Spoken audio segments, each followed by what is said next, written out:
Et coucou, aujourd'hui je voudrais partager avec toi la vidéo que j'ai fait avec deux amis qui étaient à la maison. En fait c'est un couple de voyageurs qui voyagent depuis je crois un an et demi, je sais plus du tout.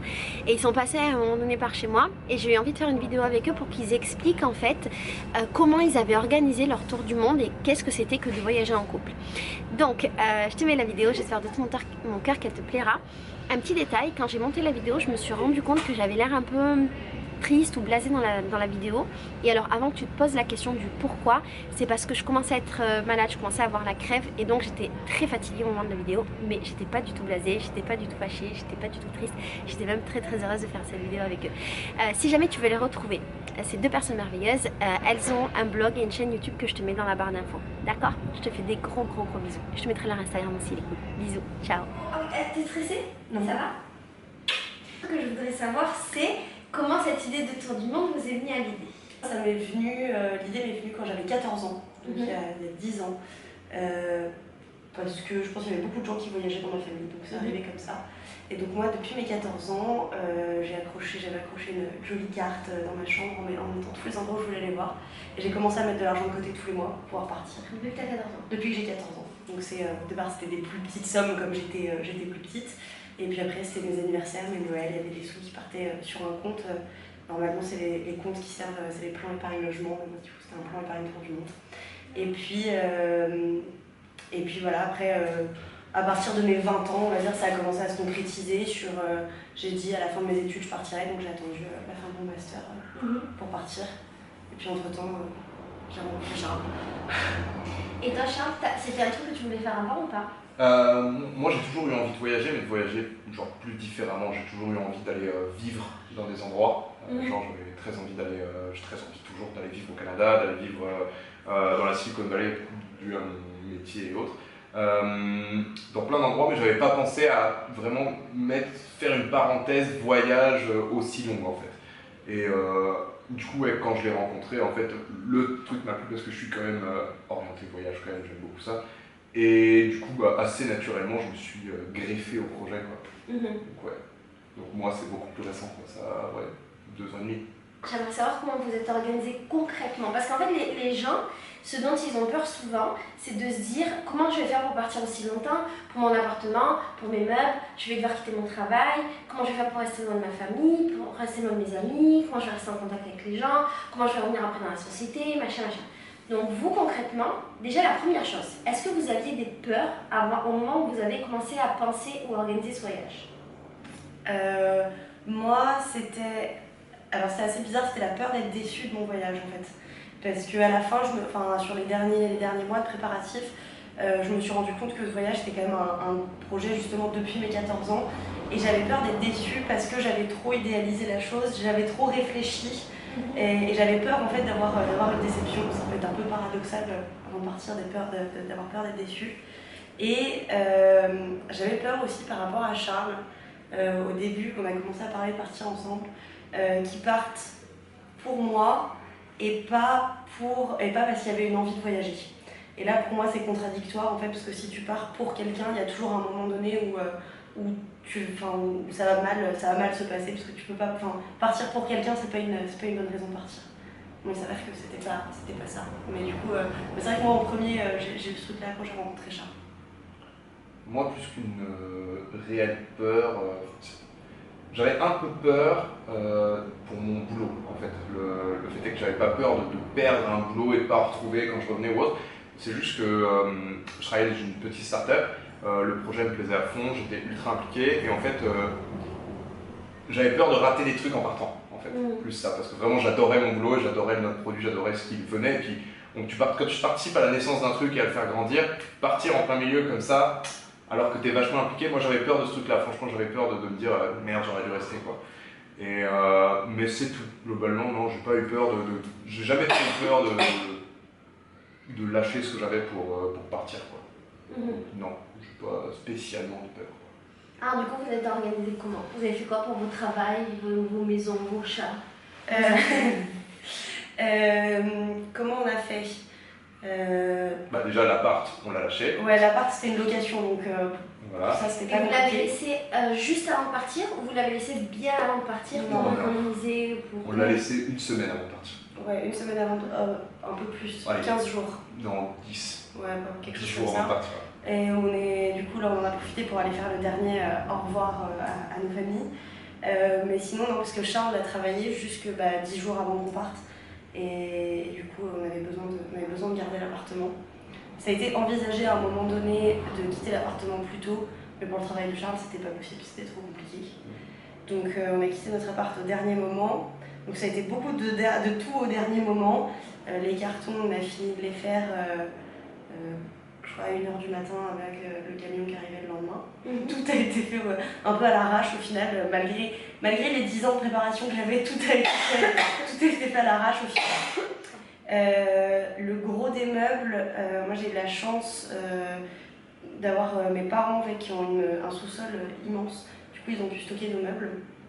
Et puis sinon, on a vendu beaucoup de choses aussi sur le Bon Coin, en se disant que quand on rentrerait en France, si on rentrait, on allait soit prendre un appartement meublé, le temps d'avoir un peu d'argent pour pouvoir... soit on allait racheter des petits trucs pas chers. Du coup, on a vendu pas mal de trucs. Et au final, je crois qu'on a eu quasiment 200 euros.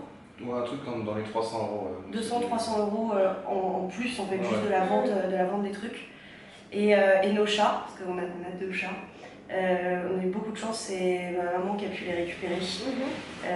Mes parents, ça a été super important pour nous. Alors, c'est un truc qui peut paraître un peu bête, mais les gens qui ont des animaux et qui doivent partir longtemps, c'est souvent une grosse source de problèmes. Et bon, voilà, du coup, nous, on a eu la chance d'avoir la famille qui pouvait les récupérer. Du coup, on a des petites photos. Après, pour le travail, du coup, Jeanne a fini ses études quelques mois avant de partir, donc elle n'avait pas de travail entre guillemets à quitter.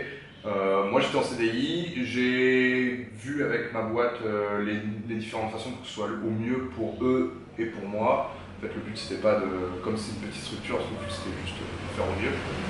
Pendant un moment, encore une fois, quand j'étais vachement impliqué dans le projet, on pensait à un espèce de congé sans solde, mais de 2 ans, du coup c'était chaud, parce que comme c'était une petite structure, c'était pas pratique.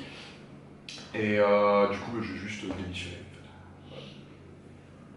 De façon globale. Donc, ouais, on est parti, on a, à part notre famille, quelques meubles, nos amis, on n'a plus grand chose en France.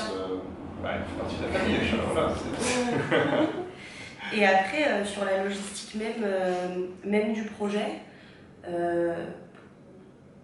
qu'est-ce qu'on a fait? On a commencé, en fait, il y a eu une première logistique de moi toute seule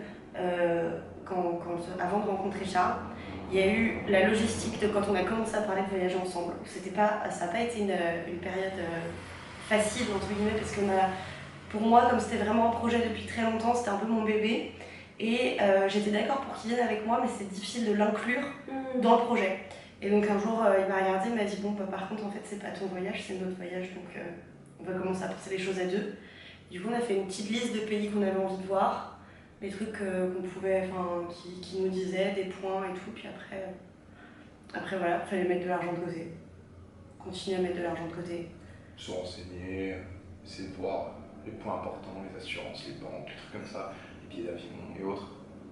Mais après, bon, c'est une organisation de voyage, on va dire, c'est pas classique parce que c'est pas comme quand tu pars en vacances 3 semaines, mais il y a plus à voir. Mais c'est la même chose que d'organiser un déménagement, d'organiser des vacances en plus complet. Donc après, ça se fait petit à petit, au fur et à mesure des informations qu'on arrivait à attraper ou autres, et des envies qu'on avait envie de... Mais globalement, sur l'administratif, c'est vraiment la même chose qu'un voyage de 3 semaines à l'étranger. C'est juste se renseigner sur les visas, se renseigner sur les différents vaccins. Il y a des structures en plus où il y a des médecins spécialisés qui disent ce qu'il faut faire, et les assurances. C'est tout. C'est beaucoup, ça prend du temps, mais c'est pas... C'est juste ça, je pense que tu parlais tout à l'heure des gens qui ont des peurs et qui ont des questions et tout. Je pense qu'il ne faut pas se laisser obnubiler par ça en fait. Sinon c'est juste se trouver beaucoup d'excuses pour pas partir. C'est facile de se trouver beaucoup d'excuses pour pas partir. Moi, j'ai beaucoup de gens qui nous disent qu'on a de la chance. Et on a de la chance d'être né dans un pays où c'est possible. Mais on n'a pas plus de chance que n'importe quelle autre personne qui a la même situation que nous. En fait, on a juste fait des choix pour partir. Faut pas se laisser surprendre ou s'inquiéter pour ce genre de choses. Disons que ce voyage, encore une fois, on a de la chance, mais ce voyage, on l'a pas on n'a pas volé, quoi. On a travaillé pour pouvoir mettre de l'argent de côté et autres, et on a fait des sacrifices, entre guillemets, pour pouvoir avoir cette somme d'argent pour pouvoir partir. Donc oui, c'est sûr on n'est pas sorti tous les soirs, on faisait gaffe à ce qu'on achetait, on faisait gaffe à limiter nos dépenses au maximum quand on pouvait. Mais voilà, c'était un sacrifice qu'on était prêt à faire pour pouvoir partir. Vous avez mis combien d'argent de côté du coup pour pouvoir partir à 2? C'était quoi votre budget pour 2 personnes pour 2 ans?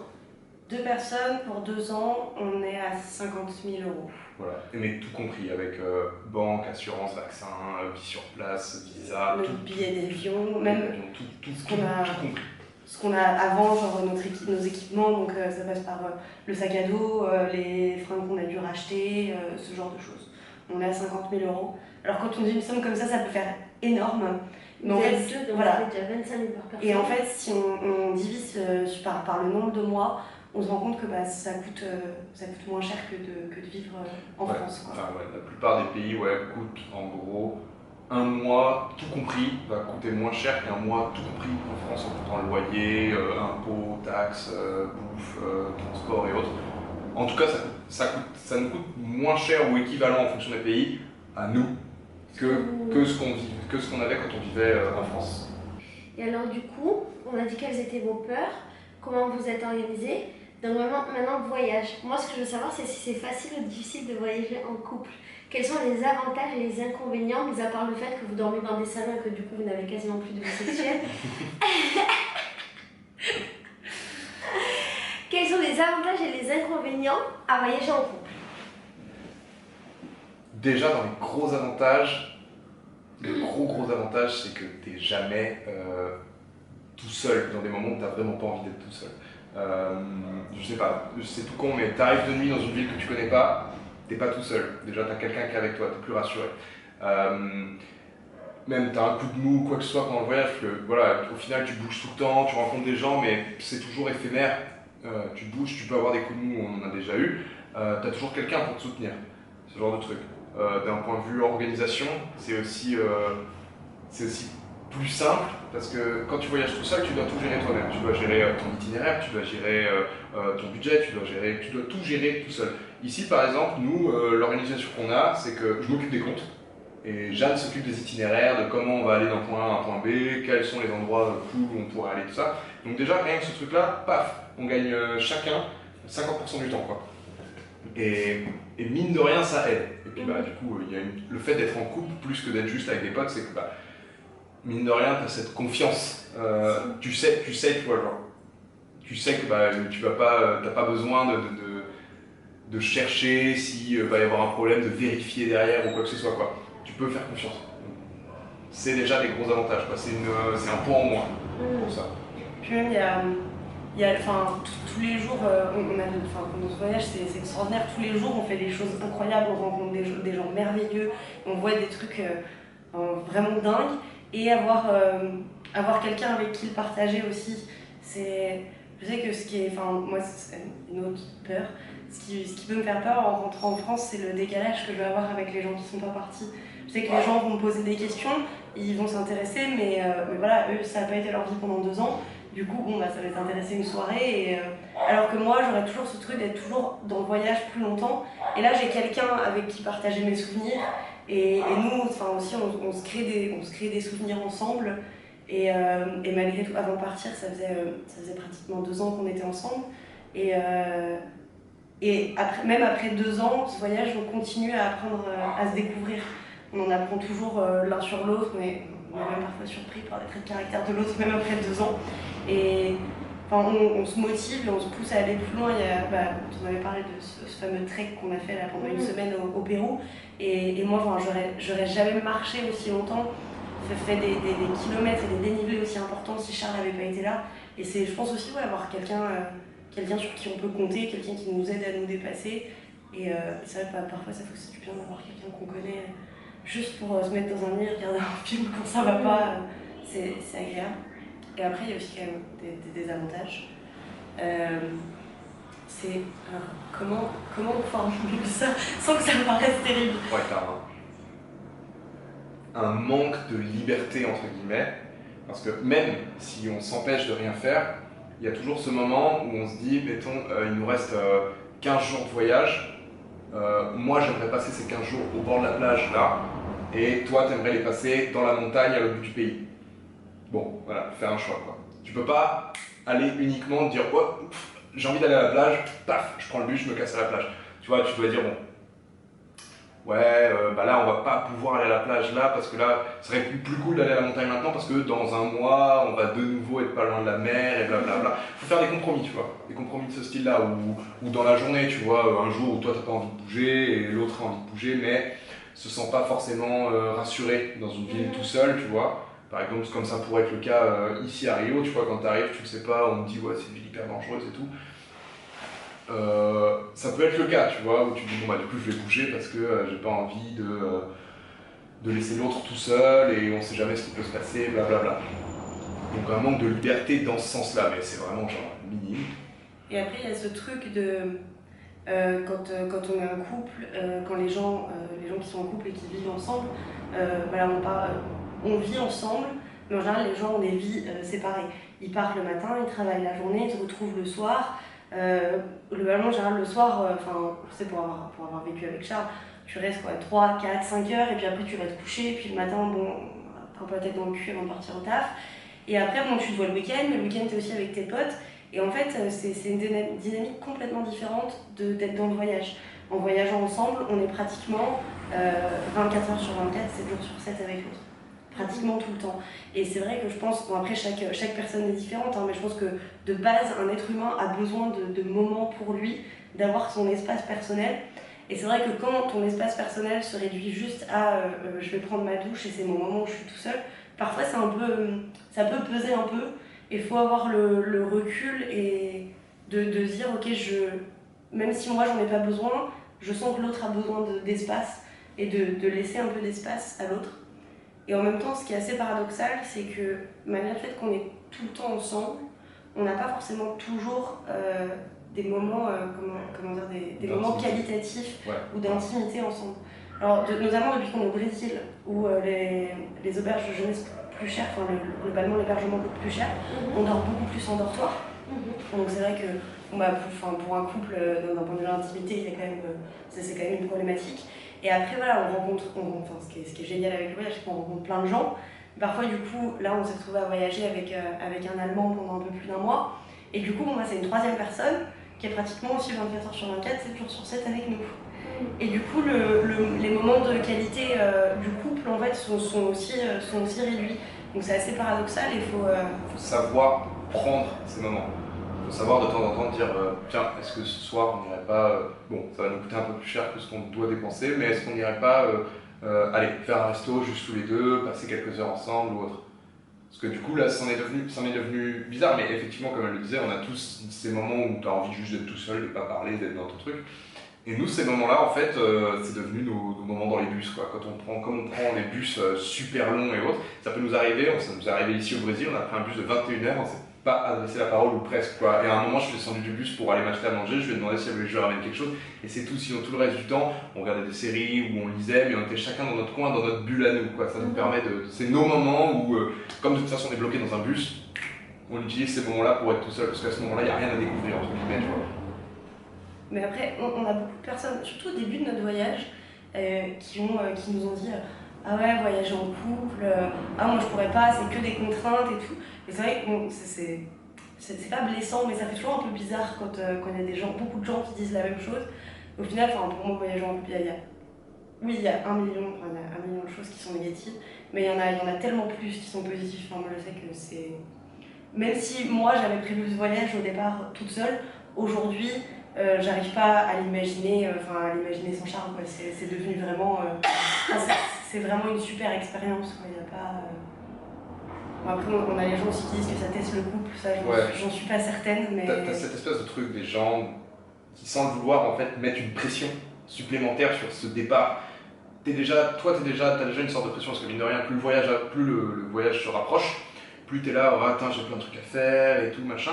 Et les gens me disent, ah, du coup, tu pars en voyage avec ta copine, ah ouais, super. Et là, t'as les deux réactions. T'as ouais, ça va pas être facile, hein, vous savez, fou là là, il y a beaucoup de gens qui se séparent. Hein. t'as ça, donc ça te met une pression, déjà tu te dis ouais ok, va falloir faire attention. Puis après t'as l'autre sorte de pression, genre ah bah si vous survivez à ça, c'est le mariage quand vous rentrez, tu vois. Donc c'est deux sortes de pression en mode haha, tu vois, genre il va vous arriver des trucs quoi. Alors qu'au final, tu peux très bien vivre ta vie. On est ni mariés ni séparés. Et vous annoncez le bon marié après?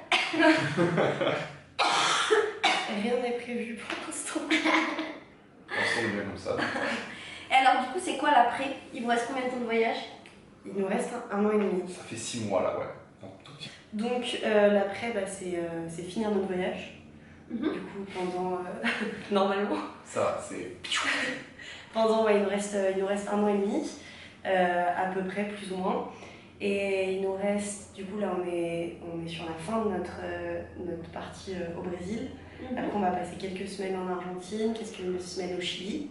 Et après on part fêter Noël et Nouvel An en Nouvelle-Zélande. Ouais, donc du coup, plus globalement, on est sur la fin de l'Amérique du Sud. Ouais, fin de l'Amérique du Sud, ouais. Et après, normalement c'est l'Asie pendant 1 année jusqu'en Inde. Normalement l'Inde c'est notre dernier pays et après on rentre en France. On rentre. Et alors sur ce qui se passe quand on rentre en France, Ouais. c'est le... Des trucs? Des projets, on a beaucoup de projets et aucun qui se ressemble. Et ça aussi c'est un truc, quand on disait que les gens pouvaient mettre la pression sur le ah ouais, quand vous allez rentrer vous allez vous marier si vous survivez à ça.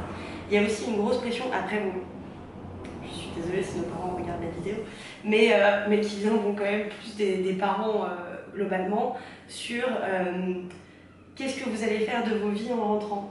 C'est-à-dire qu'on est parti à un âge où on avait 23 et 24 ans, on va revenir, on sera presque à 27 ans, quelque chose comme ça, 27 ans, et du coup en fait on est parti avec un statut de encore étudiant un peu jeune, et on arrive et j'ai l'impression qu'on va nous demander d'être adulte très rapidement. Bon, maintenant il faut trouver un travail et tout. Moi c'est vrai que j'aurais 26 ans, j'aurais jamais travaillé, donc il y a plein de projets, puis on verra juste comment ça se passe. Pour l'instant, en fait, on pense de temps en temps à comment ça va se passer quand on rentrera, mais c'est plus comme un petit jeu entre nous sur qu'est-ce qu'on va faire. Mais après, pour le concret, je pense qu'on envisagera ça quand on sera en Inde avant de rentrer. Moi, par exemple, je sais que j'aime ce que je fais en France, donc ouais, je suis ingénieur en informatique, et puis du coup, je suis plus maintenant dans le management de projet. Et moi, je sais que je suis pas inquiet à cause du tour du monde de me dire oh, j'ai un trou de 2 ans sur un CV et tout. Et après, c'est très personnel parce que ça va avec ce que je fais aussi, mais c'est aussi une expérience que je peux valoriser. Je peux dire ouais, bah voilà, je suis allé partout. Dans mon ancien boulot, je devais gérer des projets à l'international. Là maintenant, je peux dire que bah, maintenant l'espagnol, je le maîtrise. Le portugais, je peux le comprendre. Je peux pas le parler, mais je peux le comprendre, tu vois. C'est des trucs en plus. Je peux dire aussi, bah ouais, par exemple, si je dois, mettons, je sais pas, travailler avec des gens qui travaillent par exemple au Brésil, je peux dire, ouais, bah, je sais comment ça se passe un peu au Brésil. Je connais le rythme, je connais ce genre de trucs. Après, voilà, je suis pas allé regarder dans les boîtes comment ils fonctionnaient, mais je sais un peu plus les rythmes qu'ils peuvent avoir, tout ça, comment ils vont fonctionner et autres. Donc c'est plus facile de gérer des trucs en connaissant un petit peu mieux le monde, on va dire, tu vois. Donc moi, je m'en fais vraiment pas. Peut-être que je devrais, mais j'en vois pas l'intérêt. Cool. Et alors, si vous deviez donner des conseils à des gens qui auraient peur de se lancer ou qui voudraient se lancer, vous diriez quoi? Alors déjà, aujourd'hui tout le monde utilise les réseaux sociaux, donc il y a des super groupes Facebook qui existent. Faut pas hésiter à regarder, et les gens sont super bienveillants sur ce genre de groupe. Je pense notamment au groupe qui a été créé par Bruno Maltor, Voyageurs autour du monde. Je crois que pour les filles, il y a aussi un groupe. We Are Backpackers, et il y en a un autre, je crois que c'est les filles autour du monde ou quelque chose comme ça. Et les gens sont toujours super bienveillants. Il y a plein de gens qui posent des questions, donc s'il y a des questions, je pense qu'il ne faut pas hésiter à en demander. Tous les gens, pour les gens qui s'intéressent au voyage, tous les gens qui sont blogueurs ou qui ont des chaînes YouTube sur le voyage, je sais que ça a pu arriver de discuter avec eux sans les connaître, juste via Instagram ou Messenger, et en général c'est des gens qui sont super ouverts à répondre. Et puis je crois qu'il y a un moment donné, faut y réfléchir parce que c'est une décision qui est importante, mais il ne faut pas trop la mentaliser, il faut juste, à un moment donné, il faut se jeter en fait, faut faut arrêter d'avoir peur parce que je pense que dans tous les cas, on trouvera toujours des raisons d'avoir peur quoi qu'il arrive. Et franchement, c'est une expérience. Je pense que n'importe quelle personne qui a pris cette décision de partir voyager à un moment donné, jamais. Pour une bonne raison. Jamais personne ne dira que c'est une décision qu'elle regrette. Ça apporte toujours quelque chose. Et je pense qu'il faut aussi arrêter de se trouver des excuses. Il y a des bonnes excuses, mais il y a aussi beaucoup de bons moyens de trouver des solutions. Arrêter de se mettre des freins et s'enlever toutes les peurs en posant un maximum de questions et puis après c'est que du bonheur. Voilà. Toi t'avais des trucs à dire sur ça, des conseils à donner? Je crois que Jeanne a bien résumé un petit peu la situation. Non, ouais. Et alors, pour terminer, vous deux, vous avez un blog et une chaîne YouTube. Ouais. Avec vachement de contenu dedans. Pour l'instant, c'est dingue, hein. C'est incroyable. On est parti il y a 6 mois. Oh là là, mais c'est une montagne, quoi. Wow. Tellement de trucs à lire, tellement de trucs à... Ce qui est très marrant, c'est qu'au départ, notre famille, tous les 3 jours, elle nous envoyait des messages. Bon alors, vous en êtes où? Bon alors, vous en êtes... Maintenant, elle nous pose même plus la question. Je crois qu'elle se moi, je continue de faire des blagues et tout. Parfois, je dis, ouais, là, comme vous le verrez dans une vidéo, dans longtemps, ou là, je suis en train de noter cette bière pour le blog, vous pourrez la lire un jour. Mais en vrai, de vrai, il va sortir, parce qu'au moment où on sortira cette vidéo, ce sera aussi le moment où... Alors, si tout se passe bien, et là, je parle... voilà, c'est ça, je parle dans la faille temporelle que permet YouTube. Au moment où cette vidéo sera visible, le blog sera lui aussi ouvert et lisible. Et donc, votre blog, il va parler de quoi? Il parle de notre voyage, il parle de ce qu'on fait pendant notre voyage, les endroits qu'on a aimés, les endroits qu'on n'a pas aimés, des conseils sur les budgets, les conseils sur les assurances et autres. On a une grosse partie sur les boissons et... les bières, faut être honnête. Surtout les bières, surtout les bières, ouais, sur les bières locales, sur des plats typiques locaux. On a des recettes. On a des recettes, ouais, on a des trucs comme ça. On a plein de trucs, mais qui concernent le voyage en fait. Voilà, c'est tout autour de la thématique du voyage. Sur l'avant-voyage aussi, justement, parce qu'il y a beaucoup de questions que vous avez sur les préparatifs. Et je sais que tous les deux, on s'est beaucoup appuyé en fait, sur des blogs qui existaient déjà. Et voilà, on n'a pas prétention à révolutionner le monde du voyage. Mais si ça peut, ne serait-ce que aider une personne à un petit peu préparer son voyage, ce sera déjà super. Et puis il y a aussi toute une thématique un peu environnementale. On essaye, quand on part faire des treks ou des choses comme ça, de favoriser en fait, tout ce qui est tourisme communautaire, donc d'aller dans les petits villages plutôt que de passer par les grosses agences, de sélectionner un peu ce style de tour, on va dire ça comme ça. Voilà. Voilà, c'est chouette. Venez à Rio. Non, c'est pas top. Non, c'est pas. Non. Vous vous aimez plus maintenant ou avant? Je pense qu'on s'aime pareil. Ou peut-être plus. Ah ouais, moi j'aurais dit. Ah d'accord. Non mais. Non. C'est pas. Non, je pense qu'il n'y a pas de. On peut pas quantifier en fait, ce truc-là, je pense. On est toujours bien. On était bien ensemble quand on est parti, on est toujours bien ensemble, tu vois. On n'a pas ce truc de se dire. Oh, j'en ai marre, tu vois, genre j'ai envie d'être solo, tout ça. Après, c'est choisi la dernière fois. Après, je dirais pas qu'on s'aime plus, moi je dirais en tout cas que je l'aime pareil, mais c'est peut-être qu'on a plus des liens qui sont plus forts. Ouais, parce que mine de rien, on se connaît plus, on a vécu plus de choses. Voilà, on a vécu plein de trucs ensemble, mine de rien. Ouais. Plein d'expériences dont on vous parlera sur notre propre chaîne YouTube en fait. Allez hop, la pub elle est passée. Bravo, on est sur ça du coup. Trop bien. Merci les mecs. Merci à toi.